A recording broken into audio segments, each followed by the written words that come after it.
আকাশবাণী কলকাতা। কোভিড-19-এর বিরুদ্ধে আমাদের লড়াই এখনো অব্যাহত। সম্মিলিত প্রচেষ্টাই সাফল্য এনে দেবে আগামী দিনে। এখন শুনবেন হোম আইসোলেশন বিষয়ের উপর একটি কথিকা। কথিকাটি বলেছেন জনস্বাস্থ্য বিশেষজ্ঞ ডক্টর নির্মাল্য রায়। আজকে আমরা যে বিষয়টা নিয়ে কথা বলবো সেটা হচ্ছে হোম আইসোলেশন।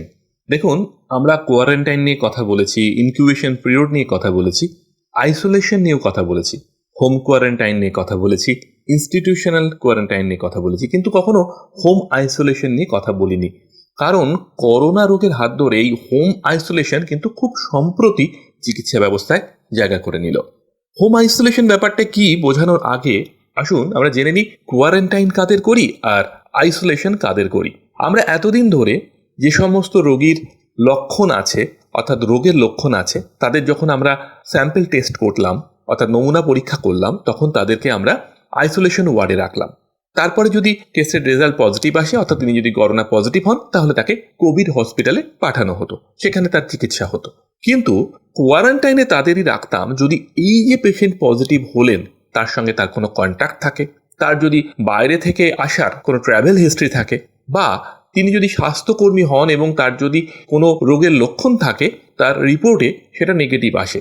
এই সকল ক্ষেত্রে আমরা হোম কোয়ারেন্টাইন বা ইনস্টিটিউশনাল কোয়ারেন্টাইন করতাম, পুরো ব্যাপারটার গুরুত্ব বুঝে, এবং পুরো ব্যাপারটাই কিন্তু মেডিকেল অফিসাররা স্ক্রিনিং করার পর ঠিক করতেন। কিন্তু সম্প্রতি নতুন একটা টার্মিনোলজি এলো, সেটা হচ্ছে হোম আইসোলেশন। তার মানে আইসোলেশন শব্দটা থেকে বুঝতেই পারছেন যে এটা কোয়ারেন্টাইন নয়। কোয়ারেন্টাইনে আমরা যারা রোগী নয় অথচ লক্ষণ আছে বা সাসপেক্ট বা সন্দেহভাজন, যারা মনে হচ্ছে যে করোনা থাকতে পারে, তাদেরকে আমরা কোয়ারেন্টাইনে রাখতাম। কিন্তু হোম আইসোলেশন কিন্তু তাদের ক্ষেত্রে নয়। তাহলে হোম আইসোলেশন কাদের জন্য? হোম আইসোলেশন হচ্ছে করোনা রোগী অথচ খুব মৃদু লক্ষণযুক্ত। সেটা কে ঠিক করবেন? রোগী? তার বাড়ির লোক? না, সেটা ঠিক করবেন চিকিৎসক। তিনি যদি মনে করেন যে না, এই রোগীকে আমরা বাড়িতে রেখে চিকিৎসা করব, তাহলে তিনি তাকে হোম আইসোলেশনের নিদান দিতে পারেন। এবার দেখুন, এই হোম আইসোলেশন ব্যাপারটা শুনে অনেকের মনে হতে পারে রোগী বাড়িতে থাকবেন, তাহলে কি লাভ? না, এটা এই কারণে যেহেতু তার লক্ষণ কম, সেজন্য তাকে শুধু শুধু হসপিটালে নিয়ে যাওয়া বা হসপিটাল অ্যাকোয়ার্ড ইনফেকশনে মুখোমুখি করা, এগুলো থেকে তাকে দূরে রাখার জন্য, এটা তার ভালোর জন্য হচ্ছে। এবার এক্ষেত্রে কিন্তু কিছু নিয়ম মেনে চলতে হবে, আর কিছু প্রিরিকুইজিট আছে। মানে যে কোনো মানুষকে কি আমরা হোম আইসোলেশনে রাখতে পারি? না। এমন মানুষকে হোম আইসোলেশনে রাখবো যাদের মৃদু লক্ষণ আছে, যেমন তার পাশাপাশি তার বাড়িতে তার আইসোলেশনের সুবিধা আছে, অর্থাৎ তার জন্য একটা আলাদা ঘর রাখা যাবে। ধরুন একটি বাড়িতে দুটো ঘর, সেখানে কিন্তু করা একটু মুশকিল, কারণ তাকে একটা আলাদা ঘর, আলাদা টয়লেট, এই সব কিছু ব্যবহার করতে দেওয়া মুশকিল। মানে তিনি যে জিনিসগুলো ব্যবহার করবেন সেটা একদম আইসোলেটেড ওয়েতে ব্যবহার করবেন, সেখানে অন্য কেউ যাবে না। অন্য কেউ মানে বাড়ির লোক, একজন সেবা প্রদানকারী, নার্সিং স্টাফ হতে পারেন, মেল বা ফিমেল যেই হন না কেন, তাকে রাখা যেতে পারে। কিন্তু মনে রাখতে হবে, যে সময় তিনি এই পরিষেবা দিচ্ছেন সে সময় তিনি কিছুতেই হাসপাতালে বা অন্য যে জায়গায় তিনি কাজ করতেন সেখানে কিন্তু যেতে পারবেন না। এবং যতক্ষণ তিনি কাজ করবেন, তিনি যদি পিপিই পরে থাকতে পারেন খুব ভালো, কিন্তু 24 ঘন্টা পিপিই পরে থাকা বেশ কষ্টকর। সেই জন্য তিনি অন্তত ডিসপোজেবল গ্লাভস বা সার্জিক্যাল গ্লাভস যেটাকে বলি, surgical cap, surgical mask, 3 layer surgical mask, যদি N95 মাস্ক পাওয়া যায় তাতেও চলবে, অর্থাৎ এই সব কিছু কিন্তু পরে থাকবেন। শুধু তাই নয়, রোগীও কিন্তু এই সময়টা, অর্থাৎ যতক্ষণ তিনি থাকবেন এই সেবা প্রদানকারী, তখন কিন্তু রোগীও মাস্ক পরবেন। এবার আসি, রোগীর খাবার দাবার বাসনপত্র কি হবে? রোগী কিন্তু যে ঘরে থাকবেন সেই ঘরেই তিনি খাবেন, এবং খুব ভালো হয় যদি সেই ঘরের সঙ্গে একটা অ্যাটাচ টয়লেট থাকে, যেখানে তিনি স্নান করতে পারেন, টয়লেট করতে পারেন, সব কিছু সেই ঘরে গিয়েই করবেন। এবং খাবেন কিন্তু যে ঘরে তিনি থাকছেন সেই ঘরে। তাকে যিনি খাবার দেবেন, তার বাসন যিনি মাজবেন, অর্থাৎ সেটা যদি ওই সেবা প্রদানকারী করেন তাহলে ভালো হয়, কারণ যত লোকের ভিড় বাড়াবেন প্রত্যেকের জন্য কিন্তু আলাদা আলাদা করে পার্সোনাল প্রোটেক্টিভ ইকুইপমেন্টের আপনাকে ব্যবস্থা করতে হবে। এবার একটা কথা কিন্তু পরিষ্কার, যে রোগীর বাড়িতে এই সেবা প্রদানকারী থাকবেন সেই বাড়ির অন্যান্য সদস্য সহ সেই সেবা প্রদানকারীকে কিন্তু হাইড্রক্সিক্লোরোকুইনের যে প্রোফাইল্যাকটিক ডোজ, অর্থাৎ প্রথম দিন 2টো, তারপর পরপর 3 সপ্তাহ। আপনি ভাবছেন 7 সপ্তাহ বললাম না কেন? না, 7 সপ্তাহ হচ্ছে তাদের জন্য যারা হেলথ কেয়ার প্রোভাইডার। বাড়ির যারা বাদবাকি সদস্য তারা কিন্তু 3টে ডোজ খাবেন, কিন্তু যিনি পরিষেবা দিচ্ছেন তিনি কিন্তু 7টা, মানে 2 + 7 মোট 9টা ডোজ খাবেন। এবং এক্ষেত্রে কিন্তু একটা কথা মনে রাখতে হবে যে কন্টিনিউয়াস ডোজ হতে হবে, মানে কোনো সপ্তাহে যেন বাদ না দেওয়া হয়, সেটা ডাক্তারবাবু নিশ্চয়ই প্রেসক্রাইব করবেন এবং সেইভাবে খাবেন। হ্যাঁ, এখন কোনো হেলথ কেয়ার প্রোভাইডার যদি অলরেডি প্রোফাইল্যাক্সিসে থাকেন, তিনি বাড়িতে এলেন বলে বা তিনি হোম আইসোলেশনে সেবা প্রদান করছেন বলে তাকে আলাদা করে খাওয়ার কোনো প্রয়োজন নেই, মানে সেই ওষুধটা তাকে আলাদা করে খেতে হবে না। এবার আরও কতগুলো বিষয় কিন্তু এখানে খুব গুরুত্বপূর্ণ। রোগীকে হোম আইসোলেশনে রাখার পাশাপাশি রোগীর কিন্তু বিভিন্ন সময় পরীক্ষা নিরীক্ষা করার দরকার হবে। সেই পরীক্ষা নিরীক্ষাগুলোর জন্য কিন্তু রোগীকে রাজি থাকতে হবে এবং সব রকমভাবে সহযোগিতা করতে হবে, এবং প্রয়োজন হলে কোনো রকম সমস্যা হলে তিনি কিন্তু টেলিফোনে যোগাযোগ করতে পারেন নিকটবর্তী স্বাস্থ্যকেন্দ্রে।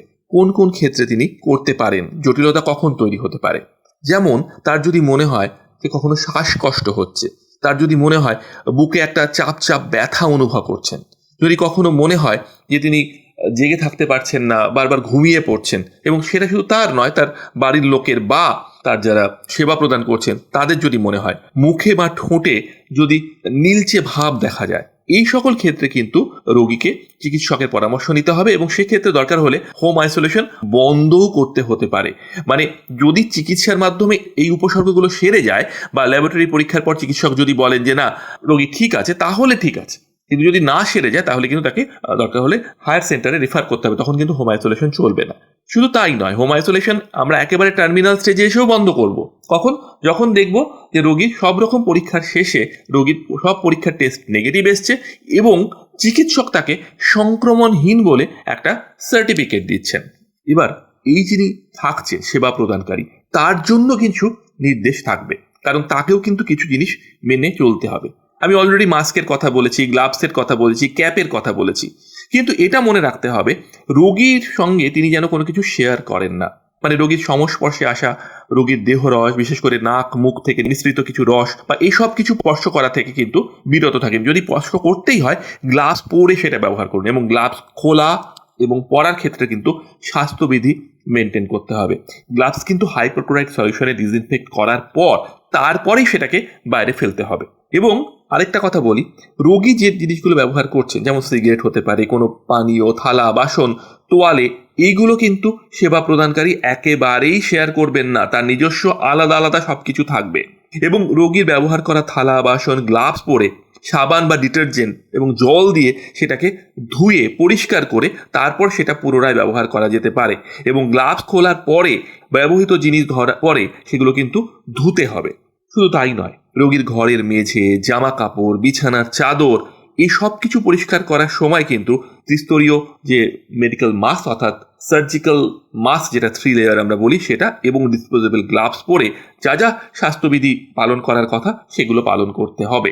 রোগীর জন্য কিছু কিছু নির্দেশ থাকবে।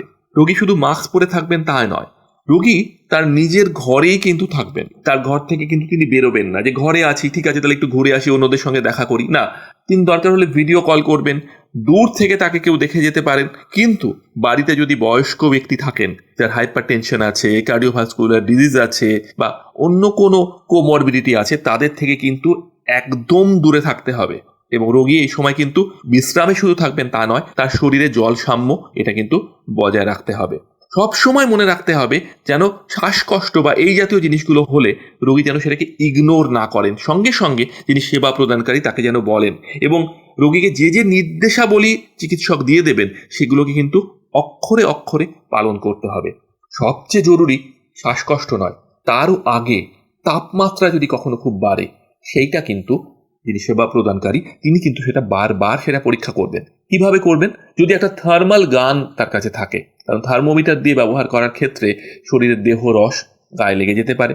যদি আপনি গ্লাভস ব্যবহার করবেন, তবে থার্মাল গান থাকলে সবচেয়ে ভালো হয়।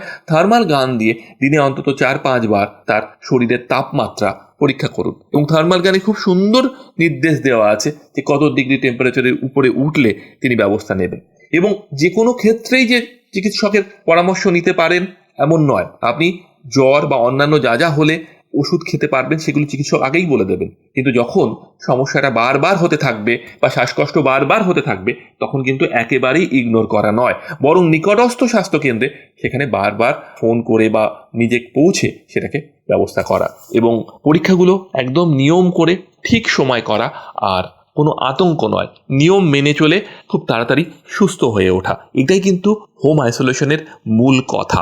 হোম আইসোলেশনের মূল কথা এই নয় যে চিকিৎসক রোগীর প্রতি যে দায়বদ্ধতা তার থেকে দূরে সরে আসছেন, না, বরং এক অদ্ভুত ব্যবস্থা যেখানে রোগীকে আমরা টেলিমেডিসিনের মাধ্যমে সব রকম পরামর্শ দিতে পারবো, এবং রোগী যেহেতু খুব মাইল্ড সিমটমেটিক সেজন্য বাড়িতে রেখে তার চিকিৎসা করব, কারণ তাতে তার মেন্টাল হেলথও খুব ভালো থাকবে। বাড়ির লোকজনের কথা শুনতে পাবেন, তাদের দূর থেকে দেখতে পাবেন, মাঝে মধ্যে দূর থেকে কথাও বলতে পারবেন। এতে হাসপাতালে থাকার যে একঘেয়েমি আছে সেটা থেকে অনেক দূরে থাকতে পারবেন, মানসিকভাবে ভীষণ ভীষণ ভালো থাকতে পারবেন এবং বাড়িতেই সুস্থ হয়ে যাবেন, অন্য কোথাও যাওয়ার প্রয়োজন হবে না। সবাই খুব ভালো থাকুন, সুস্থ থাকুন।